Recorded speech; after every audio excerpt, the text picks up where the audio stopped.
Ignition. GRR.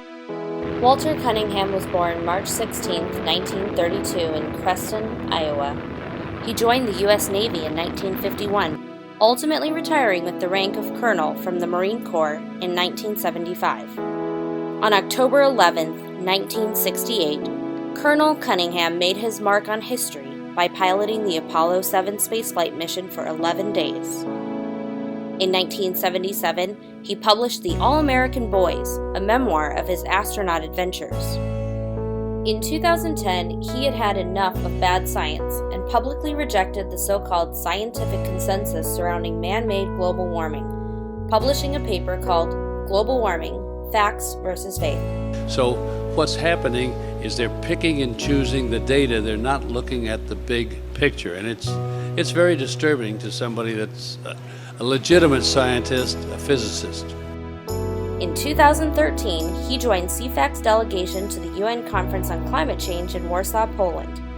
As part of that delegation, he addressed the UN efforts in a widely attended press conference, as well as at a packed university lecture hall at nearby Wazinski University. I can remember back when climate science, it used to be considered a very respected field of science. But about 20 years ago, it began to deteriorate.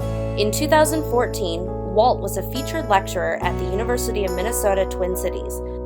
Later in 2014, Walt was again part of a CFACT delegation at the UN Climate Conference in Lima, Peru.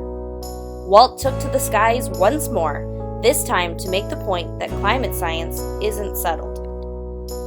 In November of 2015, Walt Cunningham, as part of the Right Climate Stuff research team, spoke at an event hosted by the Texas Public Policy Foundation titled At the Crossroads Energy and Climate Policy Summit.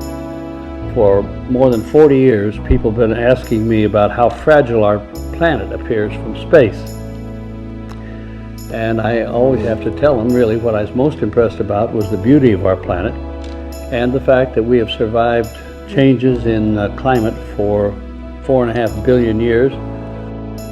Walt has been a speaker at the Heartland Institute's ICCC conferences in 2010, 2012, 2014, and 2015. Historical data is not just another opinion, and the public should look at the historical data before forming their own opinion. Now, personally, after years of looking, I have not found one piece of evidence that supports the alarmist hypothesis. Since then, Walt has continued to speak out and challenge global warming alarmism, including taking part in a debate on climate change at San Jacinto College in Texas just a few weeks ago. Walt is never without his wonderful wife, Dot, who not only keeps him organized and on time, but who has also unwittingly become quite a climate change expert herself. These two make a formidable team. We at CFACT would like to express our deep gratitude for Colonel Cunningham's selfless contributions in advancing the cause of sound science and human progress.